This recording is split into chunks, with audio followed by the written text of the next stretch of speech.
So welcome to the lecture 2. In this class we are going to study the basic parameters of the antenna, which you are going to use in subsequently in the module 2 to 5.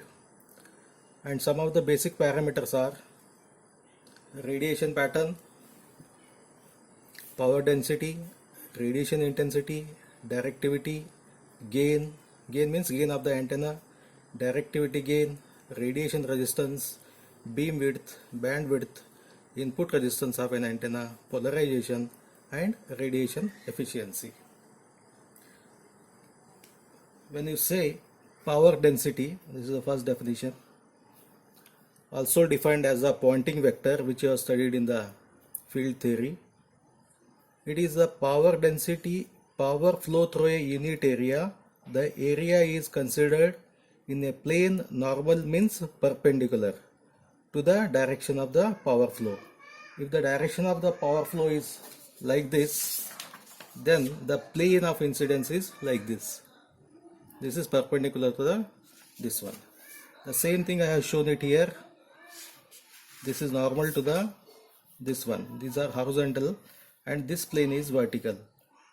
Okay, and this is the area normal to the power flow and unit area, direction of the flow. In this case, here I have shown a single line, but the EM waves are shown as E and H are perpendicular to each other. If E is in the Z direction, the H will be in the X direction, and this is the direction of EM wave. This is the direction. So this is vertical, this is horizontal, and next this same wave horizontal. This is the E wave changes its phase from 0 to 180 degrees, but once again 0 phase, 180 degree phase. So always they are perpendicular. In this case, since the E wave is vertical, okay, so always the H wave is horizontal. Since the E wave is vertical, this is called as a vertically polarized wave.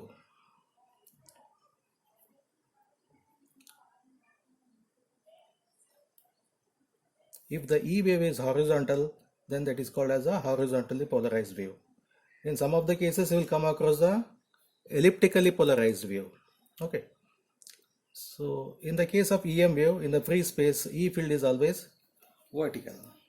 Then according to the power Poynting vector P is given by E cross H, and magnitude of P is magnitude of H multiplied by sine theta. Since they are perpendicular, 90 degrees out of phase, so sine theta will be 1 E into H, and E by H is given by the neta. Neta is called as a root of mu naught by epsilon naught, which is equal to 120 pi. This is 377 ohm, also called as the free space impedance. Then, so I can write this E and H in other fashion also. H equal to E divided by 120 pi, or E equal to H into 120 pi, and P equal to E into H. H, if I replace it by this equation, this will be E into E by 120 pi, that is E square by 120 pi, or P equal to H into 120 pi into H, that is H square 120 pi. Then the average value of P is given by 1 by 2 E cross H watts per meter square.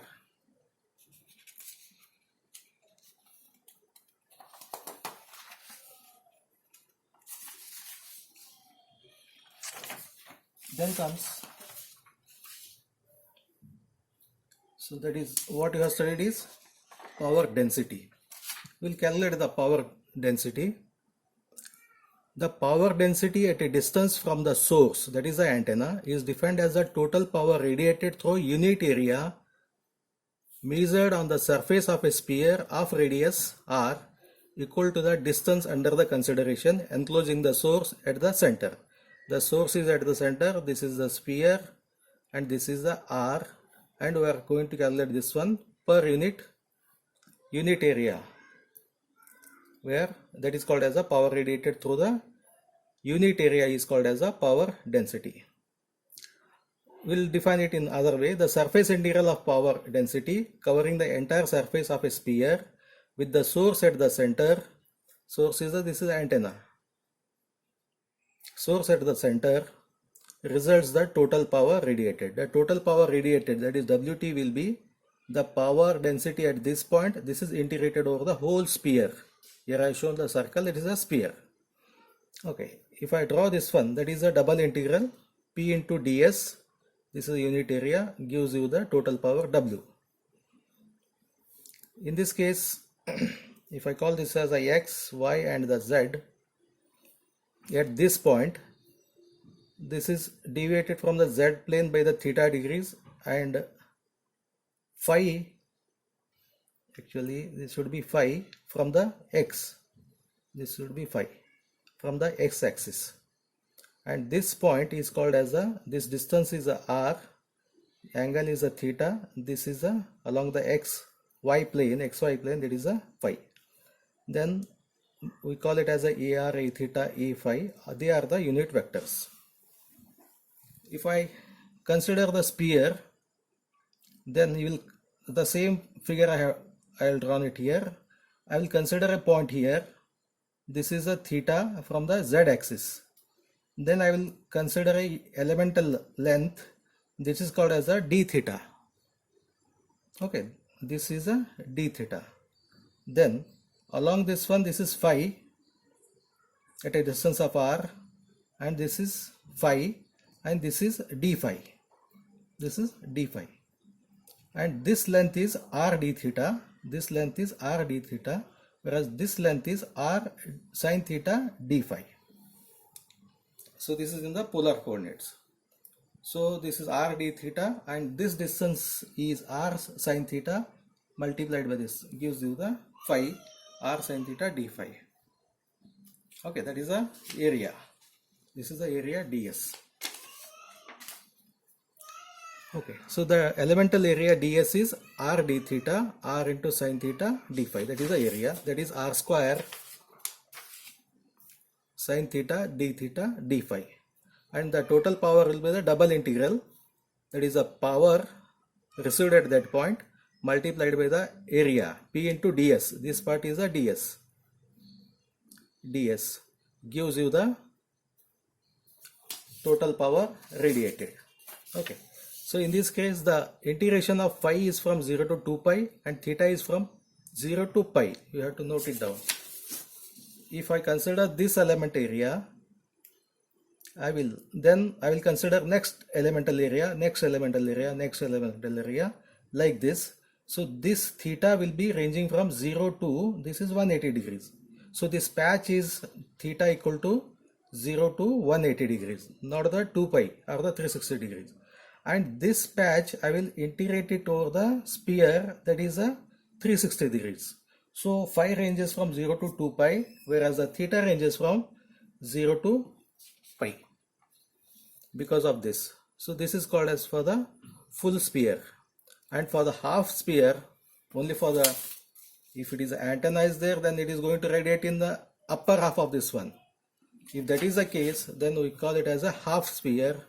That is given by phi is from 0 to 2 pi, whereas theta is from 0 to pi by 2, not the pi. So the unit of this one is watts per square degree. Square degree, because there are 2 degrees are involved, theta and the phi. Or this is also called as a watts per square radians. Square radians. Then what is radiation intensity? So that is watts per this one. The power flowing through a unit solid angle, not a area, it is a unit solid angle, considered normal to the direction of the power flow, is called as the radiation intensity. So this is something like your ice cream cone, and the top one is called as a solid angle. Normally we say that if this is a case, this is, we call it as a theta in the 2 axis theory. Whereas in the sphere, you will come across the 3 axis, x, y and the z. And this is, if I consider, this is a unit solid angle, like a ice cream cone, the top one is a unit solid angle. Okay, so that is called as a radiation intensity. Then elemental solid angle d omega in polar coordinates is given by ds by r square. R square into sin theta, d theta, d phi, ds you have calculated divided by r square gives you the this one elemental solid angle. This is d omega.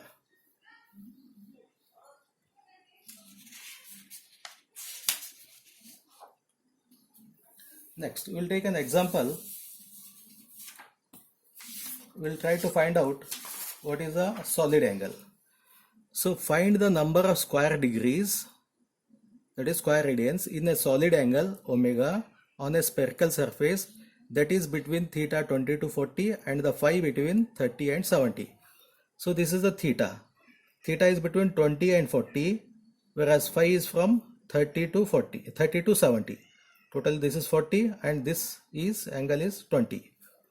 Then according to this definition, this will be omega from the previous equation, d phi, this is the d phi, 30 to 70 degrees, and the theta is 20 to 40, sin theta d theta. If you solve this one, you will get 40 into 0.173, that is 0.69.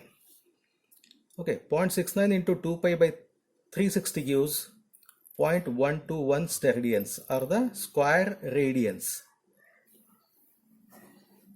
If I try to find this in the square degrees, then 1 steradian is 3283 degrees. So 1 steradian is 3283 degrees. So 0.121 multiplied by 3283 gives you 397 square degrees. Then the normalized power pattern can also be expressed. Sometimes we use this application also. This is the normalized n, u of theta phi, that is at the receiving point, u of theta phi divided by u of theta phi maximum is equal to s is what? Pointing vector at theta phi, pointing vector maximum at the theta phi. U is independent of the distance, whereas s pointing vector is dependent on the distance.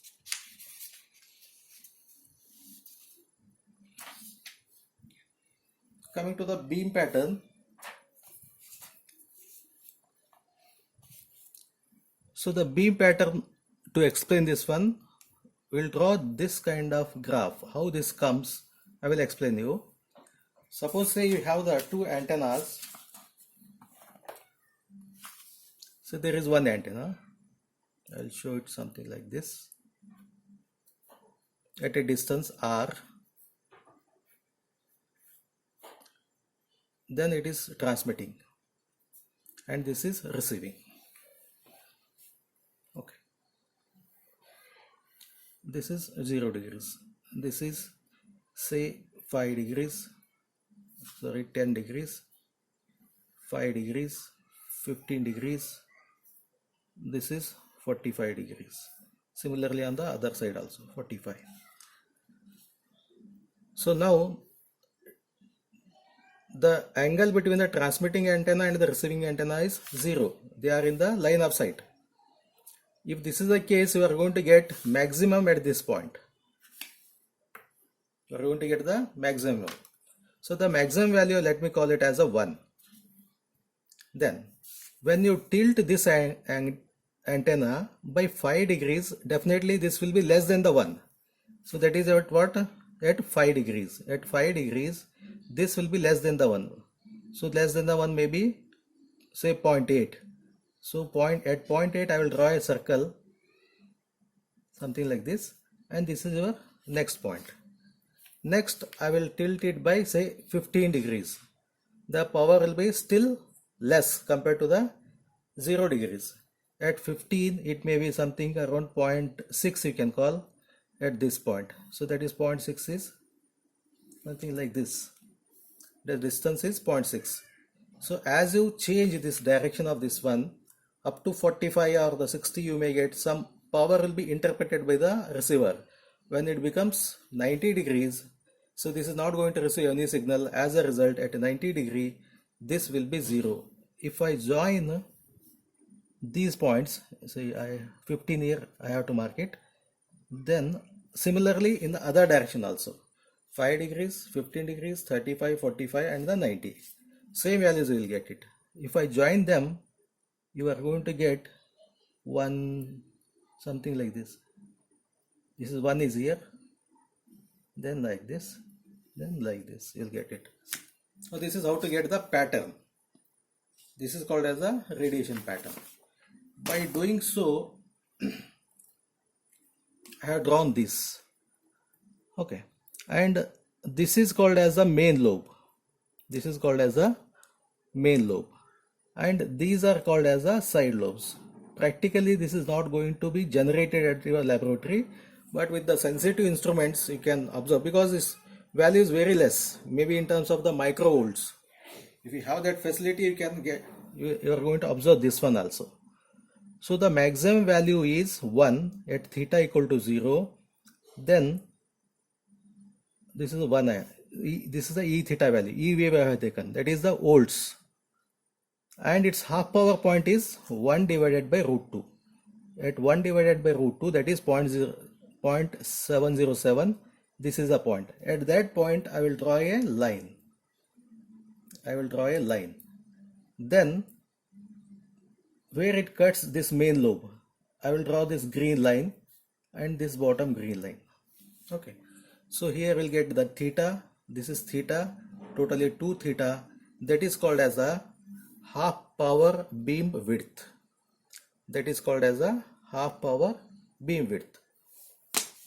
Because 1 by root 2 is a half power point.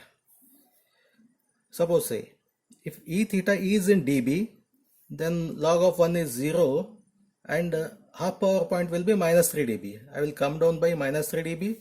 I will draw a circle. The circle is going to cut this main lobe at this point and this point, this theta and theta. This is also 2 theta. So the value of this one and this one are both are same. That depends on whether you measure the E theta in volts or in dBs. So this is called as a beam width. Okay. So here you see this side lobes. At this point, this value is 0 here. And from this to this, there is a 0 value, and there is also 0 value here.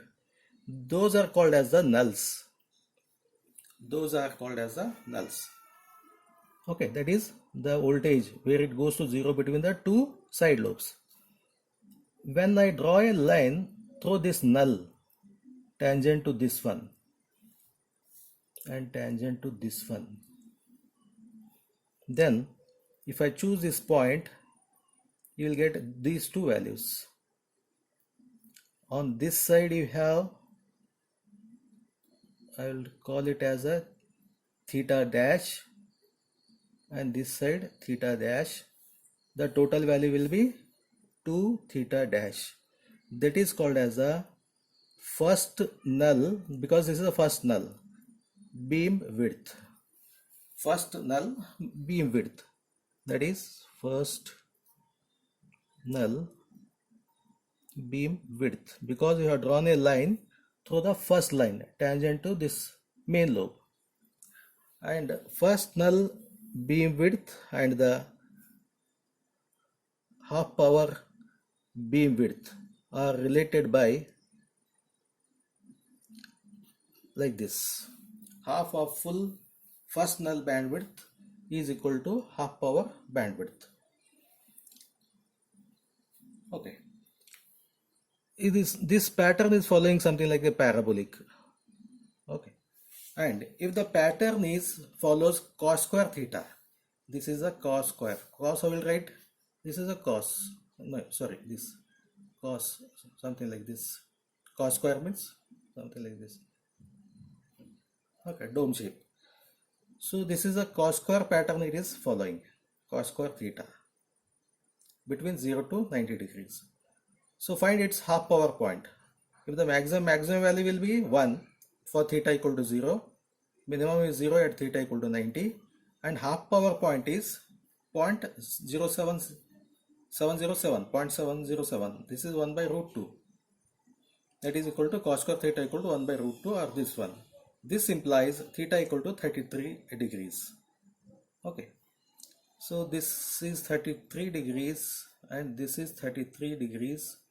and that half power beam width will be 66 degrees.